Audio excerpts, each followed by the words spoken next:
Hey everyone, how are you all? कैसे हैं आप सभी?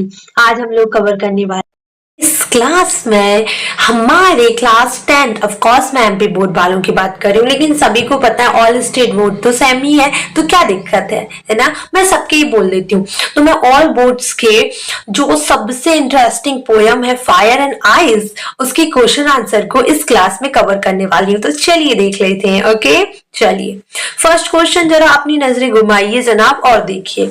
There are many ideas about how the world will end. इसमें बोला जा रहा है कि दुनिया किस तरह खत्म मतलब डिस्ट्रॉय होगी, खत्म होगी। इस बारे में बहुत सारे मत हैं, बहुत सारे ओपिनियन है। Do you think the world will and someday? Have you ever thought what would happen if the sun got so hot that it burst or grow colder and colder? देखो बड़ी कमाल की बात हो रही है। इसमें ये बोला जा रहा है कि दुनिया एक दिन नष्ट होगी, सभी को पता है।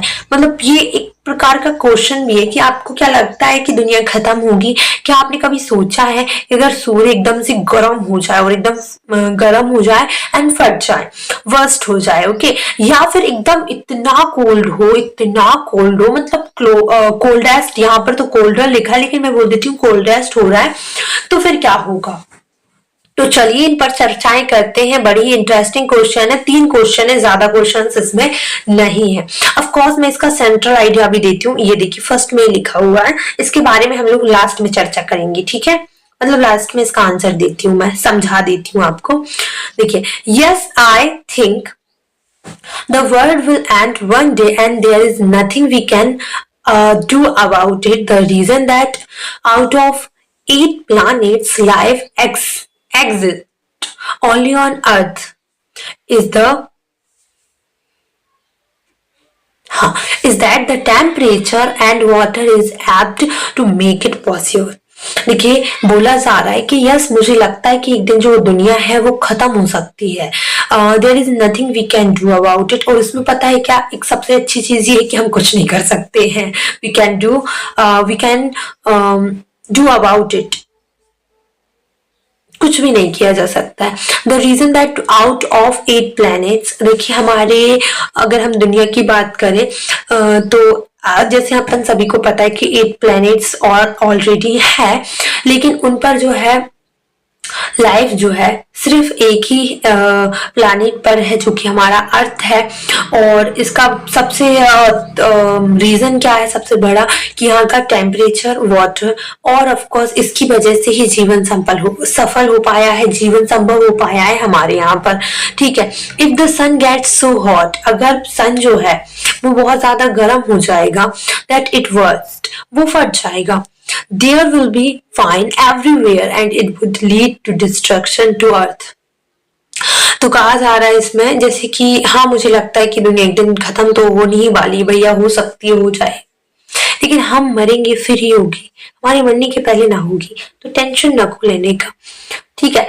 तो अगर जो सूर्य है ना वो बहुत ज्यादा गर्म हो जाता है, बहुत ज्यादा गर्म होता है, तो वो फट जाएगा और देयर विल बी फाइन, सब अच्छा होगा। मतलब ठीक है, कोई अपन लोग कुछ भी नहीं कर सकते इस चीज में। हर कहीं it would be lead to destruction, हर कहीं जो है, यहाँ पर देखिए जरा, ये तो हो चुका है। चलिए ठीक है, हम लोग हिंदी बाद में देखेंगे, इसकी लास्ट वाली लाइन और कवर करते हैं। And if it grows colder then will be ice everywhere. अगर यहाँ पर हम लोग बात कर रहे हैं, विल भी नहीं होगा, फिर यहाँ पर देयर विल बी फायर होगा फिर वहां पर, यहाँ पर जो मिशिंग है ना वहां पर। तो आप कह सकते हैं कि अगर जो सन है वो बहुत ज्यादा गर्म हो जाए और फट जाए तो हर जगह क्या होगा, आपका फायर ही फायर, आग ही आग होगी। और अगर वहीं पर दूसरी तरफ ये बोले कि अगर कोल्डर, ठंड बढ़ती है, तो सारी जगह क्या होगा, आइस ही आइस होगा, बर्फ ही बर्फ होगा हमारी जो पृथ्वी है ऑन अर्थ पर।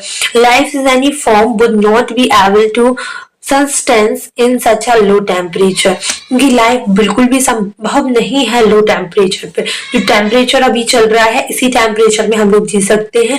अगर ज्यादा कोल्ड हो जाएगा तब भी नहीं जी सकते, ज्यादा फायर होगा और ज्यादा आप कह सकते हैं कि हॉटेस्ट सिचुएशन बनेगी तब भी हम लोग नहीं यहाँ पर सरवाइव नहीं कर सकते हैं। तो सिंपल सी बात है और सिंपल सी चीजें हैं, ठीक है। अगर इसकी हिंदी पढ़ना चाहे तो आगे दी गई है ना, पढ़ लेंगे।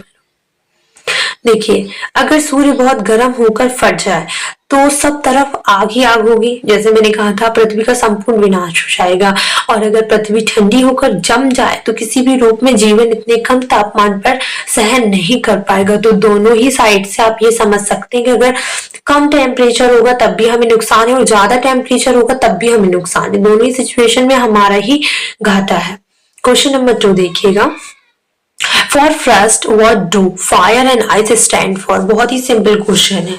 आपको बताना है कि जो फ्रस्ट है, रॉबर्ट फ्रस्ट की बात हो रही है। रॉबर्ट फ्रस्ट के लिए अग्नि और वर्क। सो देखिए यहाँ पर कुछ आइडिया भी दिए गए हैं, जैसे है एंड इसके बाद एवराइज, क्रूअल्टी और इसके बाद लस्ट, कॉन्फ्लिक्ट, फ्यूरी, ये सारी चीजें आपको दी गई हैं ताकि आप इन क्लू के माध्यम से ही आपका आंसर तैयार कर सकें, ठीक है। तो चलिए हम देखते हैं आंसर की। According to Robert Frost, fire and ice किसका सिंबलाइज करती है और किसका प्रतीक होती है, ठीक है। स्टार्ट करते हैं।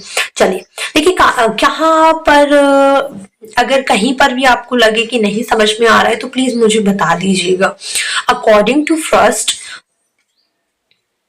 Fire stand for greed, conflict, fury, cruelty and इसके बाद लस्ट एंड इसके बाद ये क्या लिखा हुआ है, एवरेज। फिर इसके बाद आप देखेंगे क्या, whereas and eyes stand for insensitivity, coldness. और आप देखेंगे अगर आगे तो ये लिखा हुआ है क्या, इंटॉलरेंस और क्या, एनफ्लुएंस, रिजिडिटी एंड हेट्रेट। ये सारी चीजें, हेट्रेट है या, तो ये सारी चीजें अगर हम बोले तो जैसे रॉबर्ट फ्रॉस्ट के अनुसार आग के लिए शब्द कौन कौन से दिए गए हैं, ग्रीड, कॉन्फ्लिक्ट, मतलब आप ये कह सकते हैं लालच, ठीक है, नफरत, लस्ट, क्रूली मतलब क्रूर होना, ये सारी। जबकि वर्फ के लिए हेट्रेड वर्फ के लिए है, नफरत के लिए।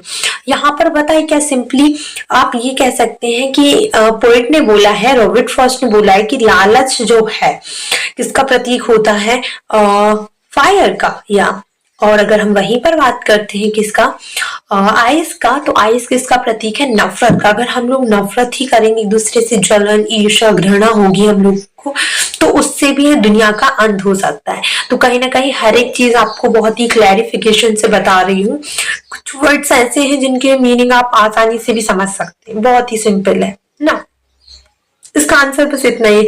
आपको पता है क्या करना था, इन वर्ड्स को आधे इस तरफ और आधे इस तरफ, आप कह सकते हैं कि फायर के लिए वो शब्द लिखने हैं जो लालच, ये सब चीज के प्रतीक हैं, और आइस के लिए आपको वो शब्द यूज करने हैं जो आपको बताते हैं कि जो नफरत से कहीं ना कहीं टच होते हैं। क्वेश्चन नंबर 3 बोला गया है कि what is the rhyme scheme of the poem, how does it helps in bringing out the contrasting ideas in the poem. तो इसमें क्या पूछा गया है, इसमें आपका पूछा गया है कि इस कविता की तुकबंदी योजना, आपको सिर्फ राइमिंग स्कीम पूछा गया है कि कौन सी है, एंड आगे बोला है कि इसमें कविता इसमें कविता में विपरीत विचारों के सामने लाने से कैसे मदद मिलती है। चलिए तीनों चीजों का आराम से आंसर निकालते हैं हम लोग, ठीक है। The rhyming scheme of the poem, A है इसकी, फिर सेकंड क्या है, ए बी सी है, फर्स्ट थर्ड क्या है, बी सी बी है। The poet has used the rhyming scheme beautifully to bring about the contrasting ideas of the fire and ice in the poem, ठीक है। दोनों चीज विपरीत किसके है, फायर एंड आइस के बारे में ही बताया गया है ना। देखिए इस कविता की जो तुकबंदी योजना है वो आपको A B C and B C B है, मतलब ये तीनों चीज है। आप अगर ध्यान से पढ़ेंगे तो मैंने जब आपको शायद पोयम पढ़ाई थी जब भी बताई थी ये चीज, है ना। कवि ने आग और बर्फ के विपरीत विचारों को सामने लाने का ट्राई किया है और इन्हीं के लिए सुंदर सुंदर आप कह सकते हैं कि राइमिंग स्कीम बताई गई है। अगर हम लोग देख रहे हैं तो फायर एंड आइस यही एक दूसरे के विपरीत में है, उल्टे में है। अब यहाँ पर देखिए आगे अगर आप लोग देख रहे होंगे तो क्या लिखा है, the feature of the destructive humans emotions desire hatred in the poem just like fairy desire and eyes यहाँ पर है hatred can use damage to an individual in an irreparable manner fire and ice can also lead the world the at the verge of chaos and that will lead to finally destruction of the world दोनों ही चीज world को ही destruct करेगी कवि ने विनाशकारी मानवीय भावनाएं इच्छाओं कुल मिलाकर लालच घृणा ईर्ष्या के बारे में बताया है कि नफरत का वर्णन किया गया है इस प्रकार इच्छाएं बरसों की जमी नफरतों में मनुष्य में क्या होता है जैसे कि मैं आपसे नफरत करती हूँ ठीक है और ये जो नफरत है वो बरसों से चली आ रही है आपके दादाजी ने मेरे दादाजी का कुछ किया तो हम दोनों भी आपस में क्या है एक दूसरे से नफरत करते हैं दुश्मन है तो कहीं ना कहीं ये चीजें पुरानी चली आ रही तो वो हमारे ही पतन की तरफ लेकर जा रही है हमें ही एक प्रकार से हम लोगों को ही डिस्ट्रक्ट करेगी और अगर हमारा डिस्ट्रक्शन होगा तो वर्ल्ड का डिस्ट्रक्शन होगा ठीक है जो कभी ठीक नहीं हो सकता उसी प्रकार आग एवं बर्फ दुनिया का अराजकता की कगार पर ले जाएगी आप कह सकते हैं इनके अकॉर्डिंग आपको